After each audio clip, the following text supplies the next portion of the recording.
Now, China has downgraded its diplomatic stance towards Pakistan, reclassifying its relationship from a top priority to a priority status within its foreign policy framework. The modification has been confirmed through consistent mentions in two joint statements. In both the 2018 and 2022 joint statements, China described relations with Pakistan as China's highest priority in its foreign policy.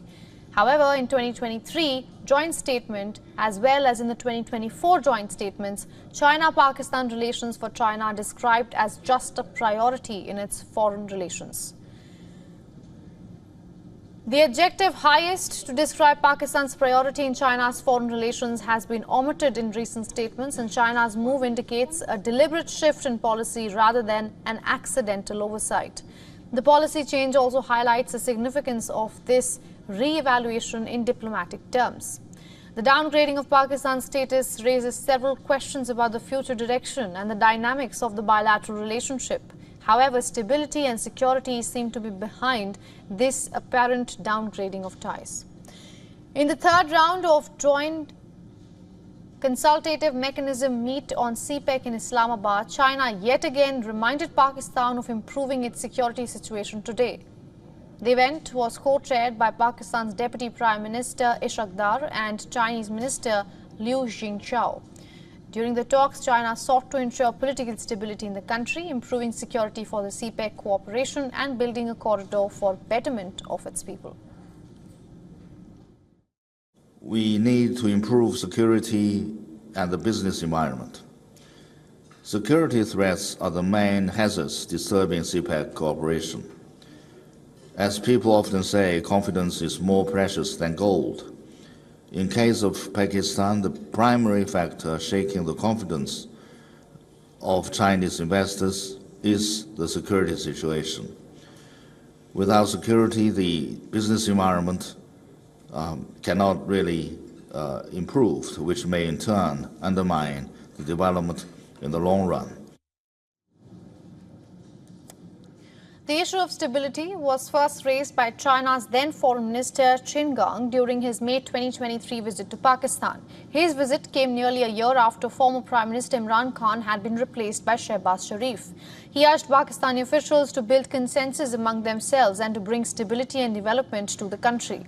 Meanwhile, security figured in the 2024 joint statement as well. It has a special mention of the suicide attack on Chinese engineers working on the Dasu Dam project. This development is particularly notable given the previous depth of the strategic partnership. It included extensive cooperation on economic and defense issues. The adjustment might also prompt Pakistan to reassess its diplomatic strategies and economic policies in response to China's shifting priorities. Beijing's foreign policy recalibration comes 10 years after the inception of the China-Pakistan Economic Corridor, or CPEC. It was a major initiative under China's Expansive Belt and Road Initiative, or BRI. The project involved substantial Chinese investment in Pakistan's infrastructure and energy projects. The adjustment might also prompt Pakistan to reassess its diplomatic strategies and economic policies in response to China's shifting priorities.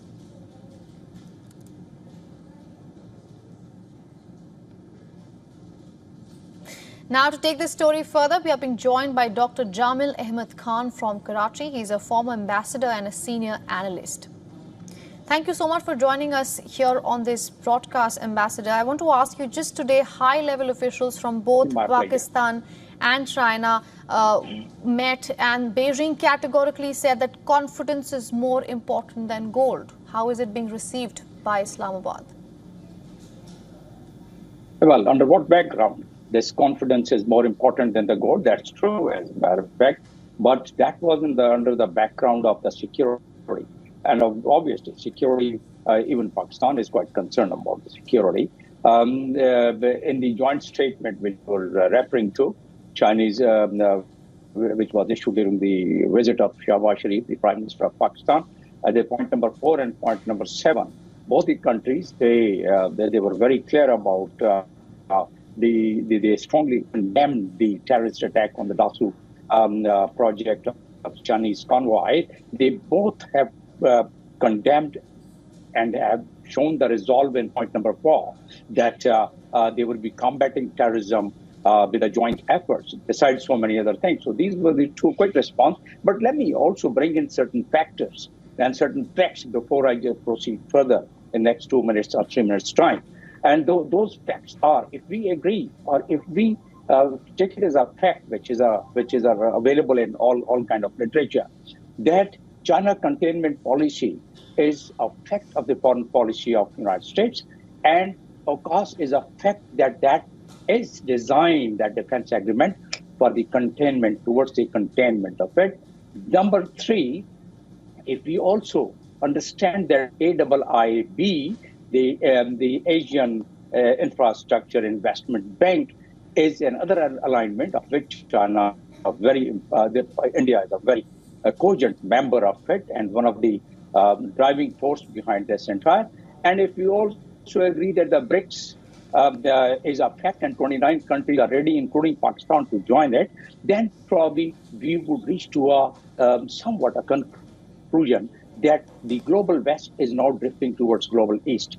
And if that is true, then SCO is also true. If that is true, then that it is also true that India has more than 100 billions of trade with China. So in that case, CPAC, now you discussed about the CPAC, discussed about this visit, and we discussed about the Prime Minister's visit and the downgrading, as you mentioned in your intro, that the downgrading from high priority to priority. Well, under what context? Yes, high priority is slightly higher than the priority is higher. But if we go by the wordings, by the sentences, by the joint statement, then we find that there is an even greater result. And why there is a greater result? If we all agree, and so many analysts like myself, they agree, that China is now transiting from geoeconomics to geopolitical side. And if that be the case, then China's CPAC project is a cardinal project of the BRI, and China would find it next to impossible to downgrade it or to abandon it. So from that standpoint, from this geopolitical standpoint, Ambassador, since you say that the adjective higher is not that important, since Beijing has shifted its stance and we are calling it a degradation rather, but all right, let's shift focus to another thing. Throughout China's statement, we see that there is a specific mention and importance given to the security on the part of Pakistan. Let me ask you this. We had extensively covered here Pakistan's elections, general elections that happened this year, right in the beginning. It's been 6 months. Do you think Pakistan's government under Shehbaz Sharif has done enough in terms of security, not just for Pakistan, but also for foreign partners like China? No, but indeed, Pakistan itself reviewed its national action plan, which contains now, initially it contained 20 points, how to address the terrorism.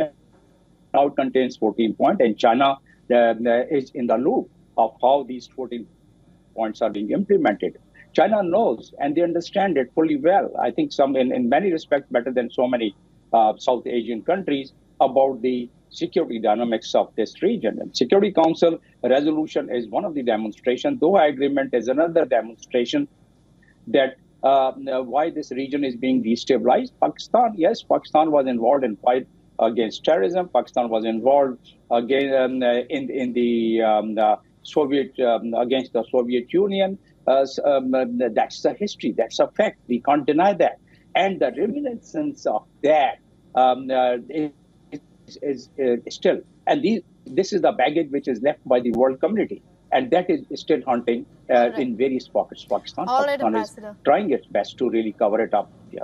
All right. Thank you so much for joining us here on WION and getting us your insights. My pleasure. For all the latest news, download the WION app and subscribe to our YouTube channel.